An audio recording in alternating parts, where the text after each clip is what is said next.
Vamos a hablar en los próximos minutos con Juan Ramón Rayo, doctor en Economía. Juan Ramón, muy buenas. ¿Qué tal? ¿Cómo estamos? Bueno, en primer lugar quería hablarte de la más rabiosa actualidad, ¿no? Que es ese colapso de FTX y de si, bueno, pues en tu opinión, Juan Ramón, es un tema como para preocuparse. ¿Existe riesgo sistémico de que tengamos pues algo parecido en otros exchanges de criptomonedas? Porque sí que estamos viendo que hedge funds, que otros exchanges también están viéndose implicados porque tenían posiciones en FTX, tenían posiciones abiertas dentro del exchange o incluso tenían, bueno, pues posiciones con la criptomoneda de FTX. ¿Cómo ves el panorama?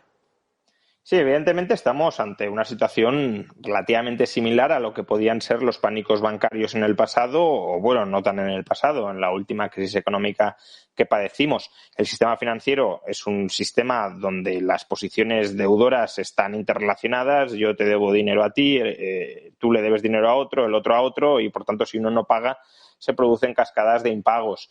No solo eso, yo no solo tendría cierta precaución o cierta prudencia con respecto a las posibles oleadas de impagos que se pueden derivar de la caída de FTX, sino que también, claro está, me plantearía cuántos otros exchanges o cuántos otros hedge funds en criptoactivos han desarrollado quizá no prácticas idénticas a las de FTX, porque cuando lo conozcamos todo tiene pinta de que estaremos ante uno de los mayores escándalos financieros de las últimas décadas, incluso peor que el de Madoff, pero sí al menos prácticas financieras imprudentes que puedan poner en riesgo su viabilidad. De ahí que muchos exchanges estén ahora planteándose hacer algo que deberían haber hecho con anterioridad y que si no hacen solo aumentará la desconfianza en ellos, que es una auditoría de sus reservas para que tengamos bien claro si poseen liquidez suficiente como para hacer frente a todas sus deudas con sus clientes o a todas sus deudas potenciales, a todos los reembolsos potenciales de sus deudas con los clientes.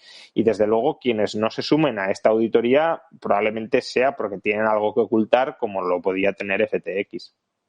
Bueno, para recordar a quienes no conozcan a Bernie Madoff, fue bueno, pues uno de los casos más grandes de estafa en la era moderna y bueno, se le asoció sobre todo que utilizó el esquema Ponzi para estafar a muchísimos inversores. Vamos a dejar de lado este tema que desde luego es de mucha actualidad, pero tenemos que mirar sobre todo al entorno macroeconómico que ahora mismo tenemos en el mundo, en Estados Unidos, y que parece estar en el punto de inflexión, ¿no? Juan Ramón, sobre todo después del dato de inflación que conocimos la semana pasada en Estados Unidos, una inflación que parecía que ya estaba empezando a caer. Te quería preguntar si esta caída en la inflación que hemos visto en el caso de Estados Unidos ya podría suponer que estamos ante el punto donde la Reserva Federal va a pivotar. ¿Va a ser en la reunión de diciembre cuando empecemos a ver una Fed que empieza a hablar de relajar un poco las subidas de tipos, que vemos que ya no sube los tipos en 75, sino ya en 50 puntos básicos? ¿O qué pistas podría darnos la Reserva Federal en la siguiente reunión para que nosotros entendamos que el pivote ya está aquí? Bueno, en la anterior reunión, incluso antes de conocer los datos de IPC, ya se desprendía que estaba llegando un momento en el que la Reserva Federal tenía que empezar a frenar para ver cuáles eran los efectos que todas estas subidas de tipos iban a tener sobre la economía. Recordemos que la política monetaria no se transmite de manera inmediata, sino que tiene un cierto retardo. Se suele hablar de 6 meses, pero bueno, tiene un cierto retardo y, por tanto, claro, ahora estamos empezando a sentir los efectos de las subidas de junio, julio, pero se han sucedido subidas muy intensas a partir de ese momento, ¿no? Entonces, hasta que no esté muy claro qué va a pasar con la economía real, pues entiendo que la Reserva Federal se plantee una ralentización del ritmo. Al menos eso por un lado, pero por otro lado, yo creo que la Reserva Federal tiene relativamente fresca como institución la memoria de lo que sucedió durante los años 70. En los años 70 se vivió una crisis inflacionista, estanflacionista, que podría asemejarse a la actual. La Reserva Federal cantó victoria demasiado pronto contra la inflación, relajó la política monetaria demasiado pronto también para auxiliar la recuperación y evitar la recesión, y al final lo que consiguió es que la inflación se enquistara en las expectativas de los agentes económicos y que luego fuera mucho más complicado solventarla, precisamente por no haber querido actuar de manera suficientemente contundente a tiempo.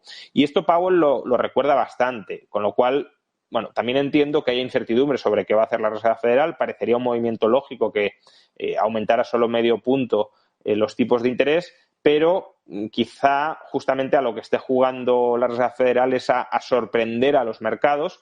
sin subir más de 0,75, ¿no? Es decir, para sorprender a los mercados hasta ahora tenías que subir un punto, 1,25, y ahora como las expectativas se han desplazado a la baja, repitiendo lo mismo que venías haciendo, ya sorprenderías con cierto tono halcón a los mercados y, por tanto, hundirías más las expectativas de inflación. No descartaría que esa sea también una posibilidad que esté ahora mismo barajando, bueno, estoy seguro que están barajando la Reserva Federal y ya veremos finalmente si se decantan por una perspectiva un tanto más paloma o más halcón.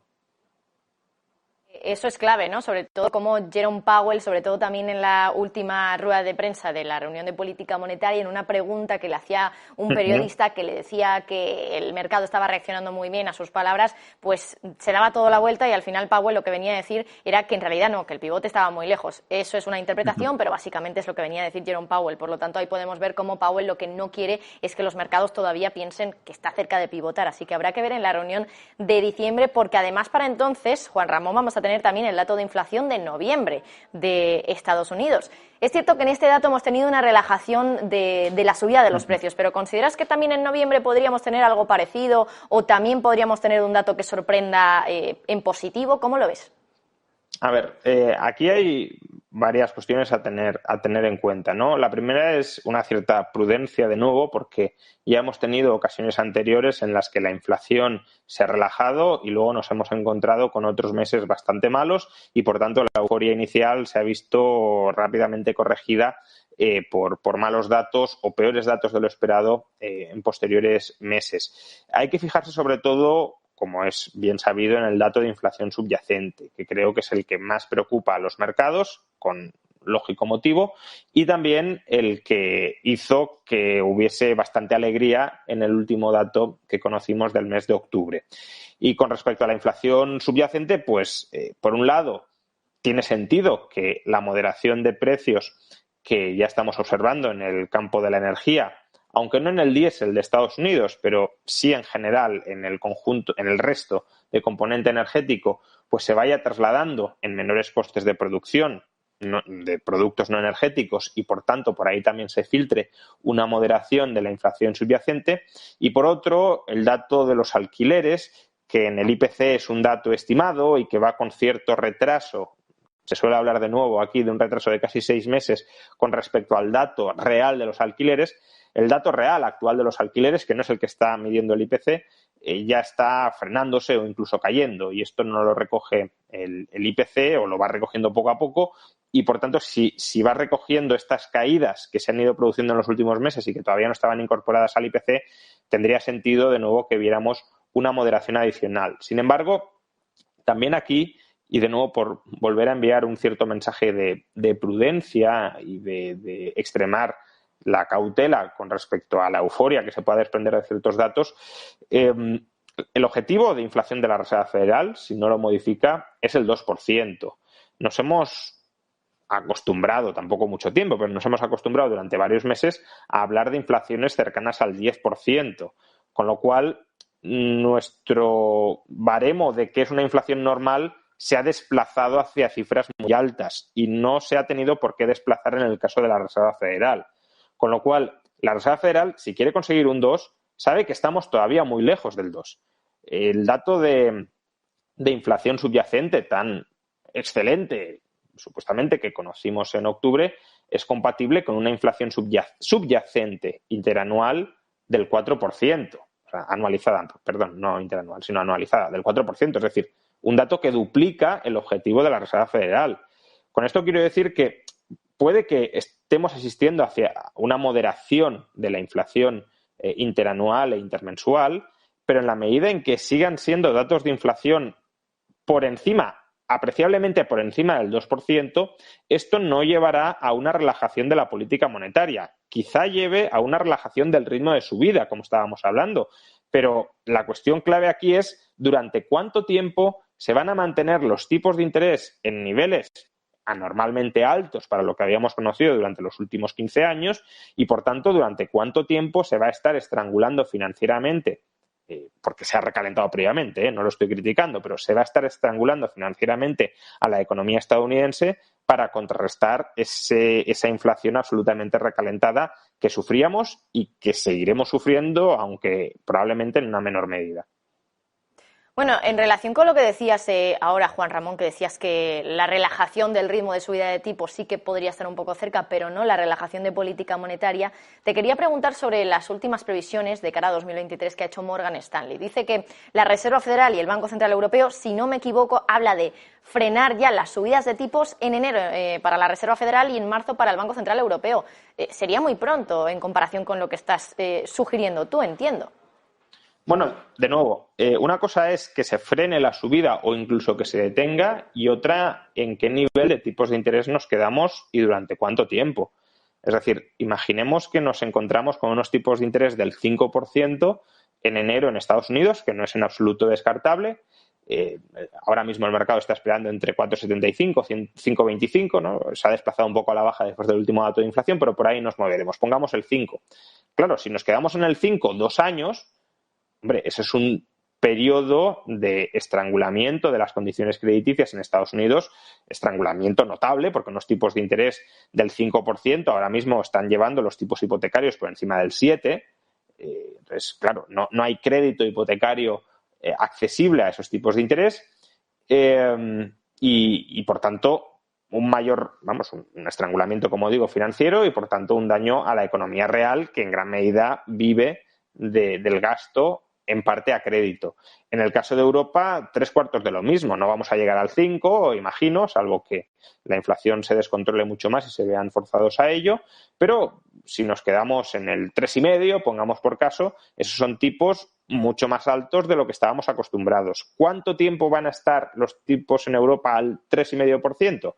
Pues de nuevo, si están 1 año, 2 años, para conseguir que la inflación vuelva al 2%, todo eso son factores que, como es lógico, acrecientan la probabilidad del riesgo de que entremos en recesión. Y una vez entramos en recesión, ya ahí estamos en terreno desconocido. No tanto por la contracción de la economía real, sino por las implicaciones y los spillovers que pueda haber en el mercado financiero, que, bueno, estábamos hablando antes de FTX y las posibles derivadas. Bueno, pues también hay posibles derivadas financieras de una recesión, claro está. Por último, y enlazando también con ese informe de Morgan Stanley del que te hablaba Juan Ramón, quería preguntarte un poco por las perspectivas económicas que tiene Morgan Stanley de cara al año que viene. Dice que Estados Unidos va a conseguir esquivar la recesión, pero no Europa. No sé si estás de acuerdo también en lo que dice Morgan Stanley, porque es cierto que este mismo año, en los primeros trimestres de este año, veíamos como Estados Unidos estaba en lo que se define como recesión técnica, 2 trimestres consecutivos de caída en el PIB. Por lo tanto, ¿cómo va a conseguir Estados Unidos evitar esta situación en 2023? Sí, bueno, es verdad que estaba en recesión técnica con respecto al PIB. Sin embargo, si mirábamos la evolución del ingreso agregado, que es otra forma de medir el PIB, ¿no?, con una forma ligeramente modificada, ahí estábamos ante crecimientos significativos, ya no estancamientos, sino incluso una expansión apreciable. Con lo cual, bueno, yo entiendo que se pueda cuestionar si está realmente Estados Unidos en recesión técnica, sobre todo tras los muy buenos datos del mercado laboral que se fueron acumulando durante esos meses. La cuestión será que si Estados Unidos no sufre una recesión y no hay un debilitamiento del mercado laboral, quizá no sea fácil combatir la inflación. Quiero decir, se ha acumulado una enorme inflación que, de momento, los trabajadores no han conseguido trasladar en forma de mayores salarios, en Estados Unidos en bastante mayor medida que en Europa, pero no han aumentado sus salarios reales, ni siquiera los han mantenido, sino que los salarios reales han caído. Si ahora consiguiéramos domar la inflación, pongamos al 3%, 2,5%, pero se doma la inflación sin desempleo, es decir, con pleno empleo en Estados Unidos, los trabajadores dispondrán de un importante poder de negociación para tratar de recuperar el poder adquisitivo que han perdido durante este año y el anterior, lo cual, desde una perspectiva individual, me parece completamente lógico y legítimo que así se intente hacer. No lo estoy criticando. Pero claro, si se presiona para que aumenten los salarios con vistas a recuperar el poder adquisitivo que se ha perdido, y eso es posible hacerlo porque el mercado laboral estadounidense sigue muy tensionado por la falta de trabajadores, pues eso se trasladará a mayores costes laborales que pueden reiniciar un ciclo inflacionista. De ahí que, idealmente, claro, la Reserva Federal quiere buscar ese famoso aterrizaje suave, ideal y públicamente, pero yo tengo serias dudas de que la Reserva Federal no esté buscando de verdad una recesión, justamente para terminar de romper cualquier conato de reincendio inflacionista. Y si no consigue esa recesión, probablemente siga subiendo tipos hasta que lo logre.